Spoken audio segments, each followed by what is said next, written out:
Hello guys, स्वागत है आपका द इंग्लिश एरा में। देखते हैं एनसीईआरटी का क्वेश्चन नंबर है 2.3 एग्जांपल्स है सॉल्यूशन चैप्टर का। क्वेश्चन क्या कहता है, calculate the molality. Molality calculate करना है किसका? Molality of 2.5 gram of ethanoic acid. Ethanoic acid का मोलालिटी कैलकुलेट करना है। एथेनोइक एसिड का मोलिकुलर फॉर्मूला क्या होता है? CH3COOH in 75 gram of benzene. Benzene कितना? 75 ग्राम ऑफ बेंजीन। अब देखते हैं मोलालिटी इक्वल टू क्या होता है। मोलालिटी इक्वल टू क्या होता है? Numbers of moles of सोलूट, numbers of moles of सोलूट by mass of solvent, mass of solvent in kg, solvent in kg in kg। अब देखते हैं नंबर ऑफ मोल्स ऑफ सोलूट। सोलूट मतलब क्या होता है? सोलूट किसी को जो सॉल्यूशन में कम मात्रा में हो।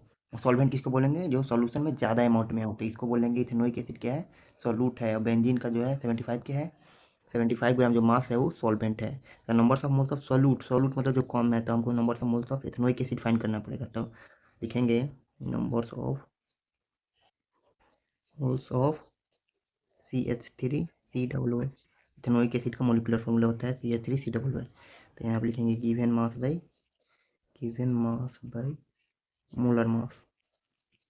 मोलर मास फाइंड करेंगे हम molar mass of CH3COOH। CH3COOH का 12 plus 1 2 3 plus 12 plus 16 plus 16 plus 1 कितना हो जाएगा? ये कितना हो जाएगा? 60 हो जाएगा। 60 ग्राम मोल इनवर्स।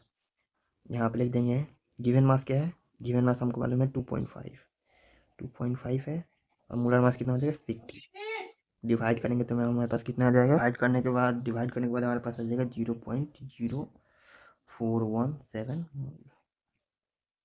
अब आ जाते हैं हम लोग। अब क्या करेंगे? मोल तो हमको मालूम लग गया। अब इस फॉर्मूले में वैल्यू पुट कर देते हैं। अब देखते हैं molality equal two numbers of moles of solute. Solute solute क्या है? C2, सॉरी ये क्या है? CH3COOH by mass of solvent, mass of solvent in kg। Value put करेंगे। मोल्स कितना आ गया? 0.0417 बाई हमारे पास मास जो होना चाहिए किस में होना चाहिए? मास जो होना चाहिए केजी में होना चाहिए। केजी में दिया किस में है? ग्राम में। तो 1000 से हमको डिवाइड करना पड़ेगा। तो यहाँ पर लिखेंगे 75 इंटू 1000। कितना आ जाएगा डिवाइड करेंगे तो? डिवाइड करने के बाद आ जाएगा 0.556 एम।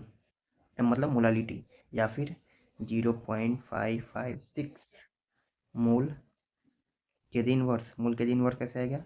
ऊपर आ जाएगा हमारे पास यहाँ पे, ये तो हो गया केजी में आ जाएगा। केजी मैंने केजी में कन्वर्ट कर दिया 1000 से, डिवाइड करके ये हो जाएगा मोल। तो हो जाएगा मोल केजी इनवर्स। थैंक यू दोस्तों।